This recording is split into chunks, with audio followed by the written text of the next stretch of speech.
사도행전 18장 1절로 17절 말씀 함께 봉독합니다.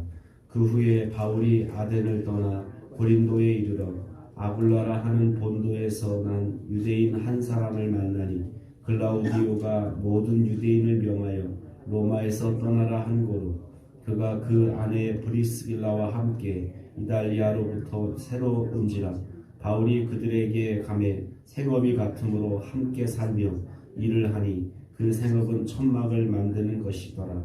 안식일마다 바울이 회당에서 강론하고 유대인과 헬라인을 권면하니라. 실라와 디모데가 마게도냐로부터 내려오매 바울이 하나님의 말씀에 붙잡혀 유대인들에게 예수는 그리스도라 밝히 증언하니 그들이 대적하여 비방하거늘 바울이 옷을 털면서 이르되 너희 피가 너희 머리로 돌아갈 것이요 나는 깨끗하리라. 이후에는 이방인에게로 가리라 하고 거기서 옮겨 하나님을 경외하는 디도 유스도라 하는 사람의 집에 들어가니 그 집은 회당 옆이라. 또 회당장 그리스도보가 온 집안과 더불어 주를 믿으며 수많은 고린도 사람도 듣고 믿어 세례를 받더라. 밤에 주께서 환상 가운데 바울에게 말씀하시되 두려워하지 말며 침묵하지 말고 말하라. 내가 너와 함께 있으매 어떤 사람도 너를 대적하여 해롭게 할 자가 없을 것이니 이는 이 성중에 내 백성이 많음이라 하시더라. 1년 6개월을 머물며 그들 가운데 하나님 말씀을 가르치니라.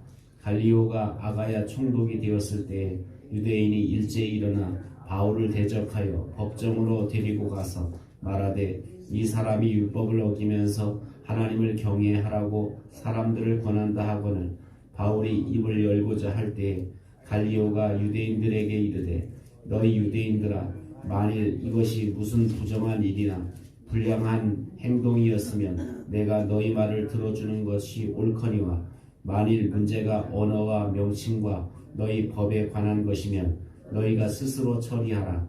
나는 이러한 일에 재판장 되기를 원하지 아니하노라 하고 그들을 법정에서 쫓아내니 모든 사람이 해당장 소스데네를 잡아 법정 앞에서 때리되 갈리오가 이 일을 상관하지 아니하니라. 아멘.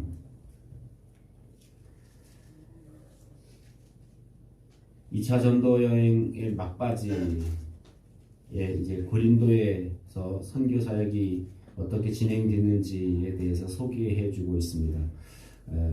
오늘 본문에서는 특별히 바울이 그 선교 사역에 앞으로의 선교 사역에 있어서도 중요한 동력자들을 만나는, 그래서 사역을 할 때 혼자 물론 혼자 할 때도 많지만 어떨 때는 대부분의 많은 사역들은 그렇게 함께 동력하는 그 동력자가 얼마나 중요한지에 대해서 말해주고 있습니다. 우리가 혼자 할 때는 몰랐는데 여럿이 같이 할 때, 합력할 때 놀라운 기적을 경험하기도 하고, 그래서 한 사람보다는 두 사람이 낫고 두 사람보다는 여러 사람이 함께 사역을 이루어 나가는 것이 훨씬 더 하나님 보시기에 하나님 기뻐하시는 일이다라는 것을 우리가 알게 됩니다.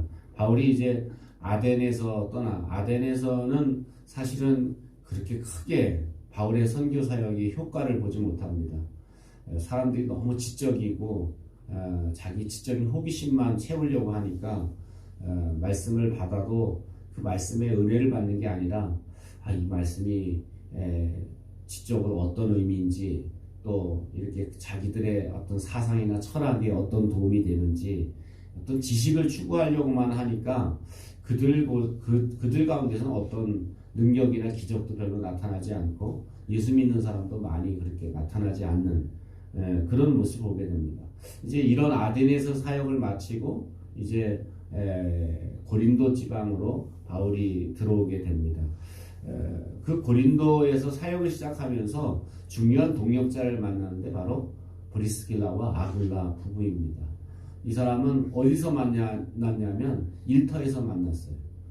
바울도 이제 보통은 일을 하면서 선교를 했던 사역자이기 때문에 천막 만드는, 우리로 말하면 천막 만드는 공장 같은 데죠. 천막 만드는 공장에서 이제 아굴라 부부를 만나게 되고 거기서 같이 일을 하면서 그들도 신앙이 있는, 로마에 살다가 이렇게 쫓겨나와서 이제 유대인들을 쫓아내서 이 고린도까지 왔던, 그러니까 신앙이 있던 사람이었기 때문에 그 천막 만드는 공장에서 바울을 만나면서 바울이 이게 대화가 통하고 신앙이 통하니까 같이 이야기해 보니까 정말 믿음이 좋은 부부예요. 그래서 그들과 함께 이제 동역하게 되는, 바울이 그들을 교육시키고 훈련시켜서 그들과 함께 동역하게 되는 그런 모습을 우리는 보게 됩니다. 어쩌면 이렇게 힘들고 어려운 상황 속에서 그럴 때 동역자를 만난다는 것, 그건 굉장한 어떤 힘을 얻을 수 있고 또 아름다운 영적인 교제를 통해서 어떻게 보면 마음적으로도 이렇게 큰 위로를 받을 수 있다라는 거예요. 그래서 바울로 하여금 어떻게 보면 외롭고 힘든 그런 사역자.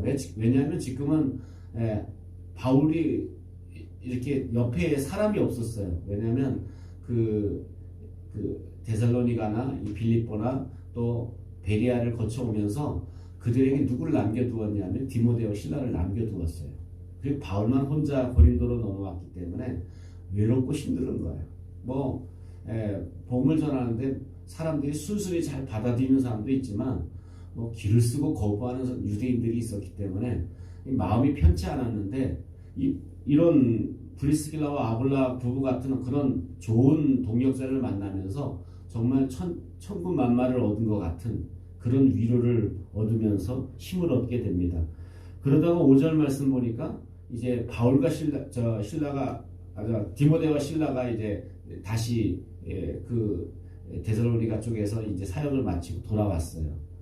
그러고 나니까 바울이 6절 말씀 보니까 뭐라고 이야기하냐면 그들이 대적하여 비방함을 바울이 옷을 털면서 이르되 너희가 피찬 너희 머리로 돌아갈 것이라. 나는 깨끗하니라. 이후에 나는 이방인에게로 가리라. 어떻게 보면 아주 힘들게 사역을 하다가 이 디모데하고 실라가 오니까 아주 힘을 얻어서, 그래서 그 5절 말씀 보면 바울이 하나님 말씀에 붙잡혀 유대인들에게 예수는 그리스도라 밝히 증거하니, 이제는 아주 힘을 얻어서 담대하게 어떻게 보면 복음을 전하면서 거부하니까 옷을 털면서 나 이제 너희 집은 너에게 돌아간다 하면서 담대하게 어떻게 보면 심판을 선언하는 그런 바울의 모습을 우리는 보게 됩니다. 이렇게 어떻게 보면 바울은 이제 고린도 지방에서 비로소 이제 그 아굴라 부부를 만나게 되고 디모데하고 실라가 와서 합치게 되면서 이제 고린도 사역에서 1년 6개월 동안 고린도에 머물면서 이제 말씀을 가르치게 됩니다.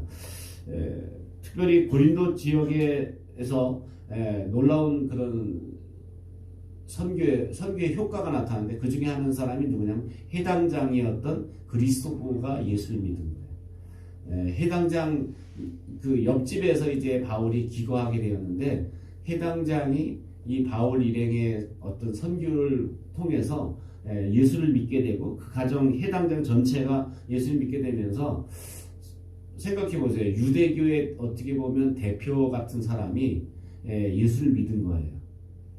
그리고 나니까 이 어떻게 보면 적지 않은 이 해당장 그리스도가 예수를 믿은 사건은 어떻게 보면 또 적지 않은 그 당시 헬라파 유대인들에게 영향을 끼쳤을 거예요. 사람들이 충격을 받을 수도 있겠죠. 우리 유대교의 어떻게 보면 대장 같은 사람이 그 바울이 전하는 복음을 듣고 그냥 기독교로 개종하는 모습을 보면서 많은 사람에게 아마 영향을 끼쳤고, 그래서 고린도 지방에 이 그리스도가 해당장이었던 그리스도가 예수를 믿게 되면서 어떻게 보면 고린도 지방의 복음이 효과적으로 증거되는, 오늘날 우리로 말하면 그 정도는 안 되겠지만 이렇게 다른 종교를 가지고 있던 그 중에서 불교 회장이었던 사람이 만약에 예수를 믿게 된다면 그 불교의 그 회장을 추종했던 많은 사람들이 이 사람의 한 사람의 회심을 통해서 많은 사람들이 변화될 수 있다는 거죠. 군대로 치면 사단장 한 사람이 예수 믿게 되면 그 밑에 있는 부하들이 이렇게 영향을 받게 되고 그러면서 예수 믿게 되는 그런 일들이 벌어지게 된다는 거죠. 그래서 이제 그 그리스도가 예수 믿게 되니까 그다음 이제 해당장을 갈아치우지 않겠어요? 소스테네라는 사람이 이제 해당장을 맡게 되는데 이 소스테네가 바울 일행을 고발합니다. 고소를 해요. 법정에다 고소를 하는데 갈리오라는 법정에 가서 이제 고소를 해서 이 사람이 아주 우리하고 맞지 않는 법을 우리에게 전파한다 하니까 갈리오가 굉장히 지혜롭게 판정을 내립니다. 만약 이 사람들이 무슨 사회적으로 무리를 일으키고 무슨 부정한 일을 행했다면 내가 재판을 하겠지만 또 너희들 법 가지고 유대의 법을 가지고 또 시시비비를 가리려고 한다면 너희들이 알아서 해라 하면서 법정에서 내쫓습니다. 그리고 나니까 유대인들이 생각해 보세요. 소스테네 고발을 했는데 해당장이었던 이제 그리스도 다음에 이제 해당장이 된 사람이 소스테네인데 소스테네가 이 바울 일행을 고소를 해서 이렇게 했는데 갈리오 법정이 고소를 각하시키는 거예요. 필요 없다. 이제 너희들이 알아서 해. 라고 내보냈더니 그 몰려갔던 유대인들이 누구에게 폭행을 하냐면 이 소스테네, 고소를 했던 소스테네를 매질을 거기서 합니다. 그러니까 법정 앞에서 매질을, 그러니까 소스테네는 오히려 복음 전하는 바울을 고발했었는데 그런데 고발도 받아들여지지 않고 그 법정 앞에서 오히려 유대인들한테 매를 맞는 그런 형국이 벌어지게 됐다라는 겁니다. 그러니까 어떻게 보면 그 당시 많은 사람들에게 하나님을 대적할 수 없구나 라는 것들을 어쩌면 깨닫게 되고 그래서 바울의 어떻게 보면 고린도 그 선교 사역이 1년 6개월 동안 이렇게 아주 하나님의 인도하심을 따라 또 여러 동역자들을 통해서 이루어지게 된 줄로 믿습니다. 오늘 우리의 삶을 살아갈 때 내 옆에 좋은 동역자가 있는 건 굉장히 중요합니다. 기도할 때도 나 혼자 하는 것보다는 옆에서 같이 기도해 주는 동무가 있으면 굉장히 좋습니다. 그래서 우리가 신앙생활 하면서 저와 여러분 삶 속에 좋은 동역자가 되어주고 또 좋은 동역자를 만나서 합력해서 선을 이루어 나가는 여러분 되시기를 주님의 이름으로 축원합니다. 기도하겠습니다. 말씀을 기억하면서 우리가 참으로 믿을 수 있고 삶을 나눌 수 있는 그런 진정한 동역자를 만나서 우리가 영적으로 성장하고 영적으로 하나님께 영광을 돌리는 삶을 살게 해달라고 기도하고 여러분 자신의 기도 제목을 놓고 기도합니다. 사람과